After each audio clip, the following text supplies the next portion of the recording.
নমস্কার বন্ধুরা, কেমন আছেন সবাই? নতুন একটা ভিডিওতে আপনাদের স্বাগত জানাই। আজকে চলে এলাম আবার হঠাৎ করে তারকেশ্বর। আর আজকে এসেছি আমাদের বড় বৌদি আর আমার রাজকন্যা এসেছে পুজো দিতে।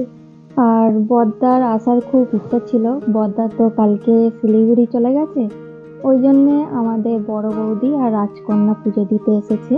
আর এই যে দেখুন, হলুদ কাপড় পরে দাঁড়িয়ে আছে, এটা আমাদের রাজকন্যা। পাশে আছে বড় বৌদি আর আমার ছেলে আর আমার ভাগ্নি দাঁড়িয়ে আছে। পুজোর জোগাড় নিচ্ছে, প্রসাদ নিয়ে নিচ্ছে এখান থেকেই, ডালাপালা জলও নেবে ওরা, এখান থেকেই কিনে নিল বৌদির দোকান থেকেই। এটাও হলো আমার আর একটা বৌদি, যেখান থেকে আমরা প্রত্যেকবার এসে পুজোর ডালা নিই আর জল ফল নিয়ে নিই। এই যে আমাদের রাজকন্যা পুজোর জন্য রেডি হয়ে গেছে।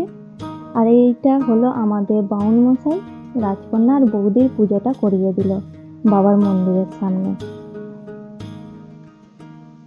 আর এটা হলো পুজোর বাইরের, মন্দিরের বাইরের চত্বর, যেখানে সবাই পুজো দিয়ে এসে এখানে মোমবাতি আর ধূপ দেখায়।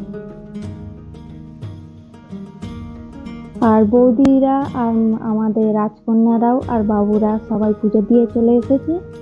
আর এসে এখানে ধূপবাতি দেখিয়ে নিল একটু বাবার সামনে। আরো সবাই ছিল, বৌদিদের সাথে এসেছিল।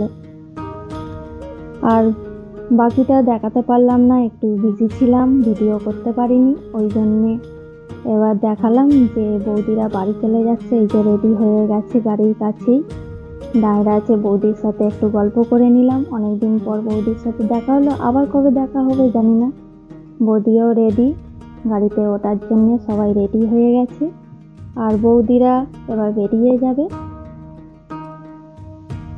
মানুকে একটু টাটা করে দিলাম, মনটাও খুব খারাপ লাগছিল, বৌদিরা অনেকদিন পর এলো, আবার অনেকদিন পর কবে যে দেখা হবে জানি না।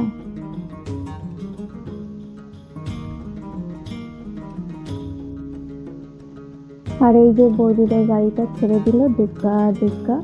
আর ভিডিওটা কেমন লাগলো অবশ্যই কমেন্ট করবেন, আর ভিডিওটা ভালো লাগলে অবশ্যই লাইক করে দেবেন। টাটা।